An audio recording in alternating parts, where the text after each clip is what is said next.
que l'abbaye de Roselande reste aux Niçois. C'est la volonté du département et il compte tout faire pour. Je vous indique que Charles-Ange-Villézy souhaite se porter acquéreur pour protéger notre culture et protéger ce vestige de notre culture niçoise, comme le stipule le courrier qui vous a été transmis en mairie ce matin.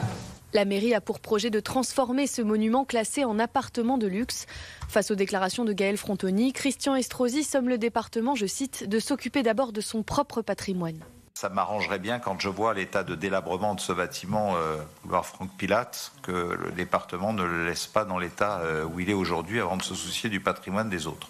Quelques minutes plus tard, le premier adjoint intervient. Il évalue le montant des travaux de l'abbaye à près de 25 millions d'euros. Et là encore, il pointe du doigt ce qu'il estime comme étant la responsabilité du département. Je me dis que si vous avez 25 millions d'euros à consacrer, consacrez-les à vos compétences obligatoires. Ces propos du maire de Nice et de son adjoint, Gaël Frontoni, les juge inappropriés. Je ne comprends pas pourquoi il y a une telle polémique alors que je ne fais que la continuité de la politique qu'il avait initiée en 2007. Nous devons évaluer exactement les travaux nécessaires à faire et que ça peut tout à fait faire un centre de médiation culturelle pour les Niçois. Selon la ville, l'avenir de l'abbaye n'est pas encore défini.